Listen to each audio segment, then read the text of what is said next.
हमारे सनातन धर्म में यह गहरा विश्वास है कि मृत्यु के बाद आत्मा कुछ मूल्यवान चीजें अपने साथ ले जाती है। यह ज्ञान हमें मृत्यु के रहस्यों को समझने में काफी मदद करता है।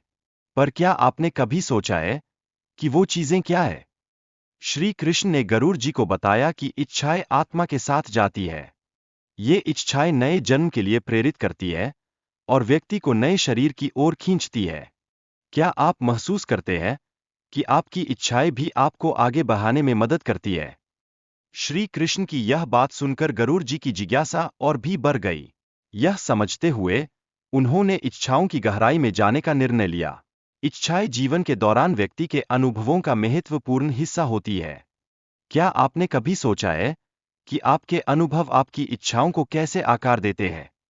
धर्मशास्त्रों में यह कहा गया है कि इच्छाओं का त्याग मृत्यु के समय आवश्यक है। इच्छाएं मनुष्य को पुनर्जन्म के चक्र में डाल देती है। तो क्या हमें अपनी इच्छाओं को नियंत्रित करना चाहिए ताकि हम इस चक्र से मुक्त हो सकें? कामनाएं और इच्छाएं मनुष्य को भौतिक सुखों की ओर आकर्षित करती है। यही कारण है कि जीवन के अंत में भी व्यक्ति को स्वतंत्र नहीं होने देती। यह स्थिति हमें सोचने पर मजबूर करती है, क्या केवल भौतिक सुख ही हमारे जीवन का उद्देश्य है? कर्म वे कार्य है जो मनुष्य अपने जीवन में करता है। अच्छे और बुरे कर्म, ये दोनों मृत्यु के बाद भी व्यक्ति के साथ रहते हैं। क्या आप अपने कर्मों के प्रति सचेत हैं या कभी अनजाने में बुरे कर्म कर जाते हैं? कर्मों की गति इतनी प्रभावशाली होती है कि यह हमारे अगले जन्म को प्रभावित करती है। इसलिए जीवन में अच्छे कर्म करना अत्यंत आवश्यक है। क्या आप इस बात को मानते हैं कि आपके अच्छे कर्म आपकी अगले जीवन को बेहतर बना सकते हैं? ऋण का बोझ व्यक्ति के साथ अगले जन्म में भी जाता है। यदि कोई व्यक्ति अपने जीवन में लिया ऋण चुकता नहीं करता है, तो इसका प्रभाव अगले जीवन में भी पड़ता है। यह सोचने वाली बात है कि क्या हम अपने कर्तव्यों को समय पर निभा रहे हैं। ऋण केवल वित्तीय नहीं होता, बल्कि यह भावनात्मक, मानसिक और आध्यात्मिक भी होता है। इसे चुकता करने में विफल रहने पर व्यक्ति को कठिनाइयों का सामना करना पड़ सकता है। क्या आपने कभी सोचा है कि आप अपने जीवन के किस ऋण को चुका रहे हैं?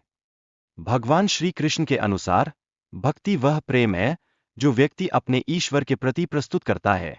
यह प्रेम जीवन में सुरक्षा प्रदान करता है और मृत्यु के बाद मार्गदर्शन करता है। क्या आपको लगता है कि भक्ति सच में हमें इस यात्रा में सहायता करती है? भक्ति आत्मा को एक नए जीवन में प्रवेश दिलाती है, जहां उसे मोक्ष प्राप्त करने का अवसर मिलता है। सच्चे दिल से भक्ति करने से व्यक्ति भगवान के साथ जुड़ जाता है। क्या आपने कभी इस संबंध की गहराई को महसूस किया है? भगवान के प्रति सच्ची भक्ति से व्यक्ति सभी बंधनों से मुक्त हो जाता है। भक्ति एक अमर शक्ति है जो एक जन्म से दूसरे जन्म तक आत्मा के साथ चलती है।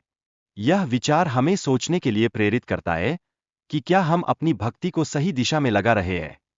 भक्ति और मोक्ष के बीच एक गहरा संबंध है जो आत्मा को शांति और संतोष प्रदान करता है। यह ज्ञान आत्मा की यात्रा को समझने में मदद करता है। क्या आप इस यात्रा में अपने स्थान को समझ पाए हैं? कर्म, इच्छाएं और पुण्य हमारे जीवन के दिशा निर्देश हैं। ये तत्व हमें अच्छे कार्य करने की प्रेरणा देते हैं और हमारे भविष्य को निर्धारित करते हैं। क्या आपने अपने कार्यों को सही दिशा में लगाने की कोशिश की है? गुरु और शिष्य के बीच ज्ञान का आदान प्रदान महत्वपूर्ण है। इस ज्ञान को फैलाने से सभी जीव अपने जीवन और मृत्यु के निर्णय ले सकते हैं। यह सच है कि ज्ञान ही एक उज्ज्वल रास्ता है जो हमें सही दिशा में ले जाता है।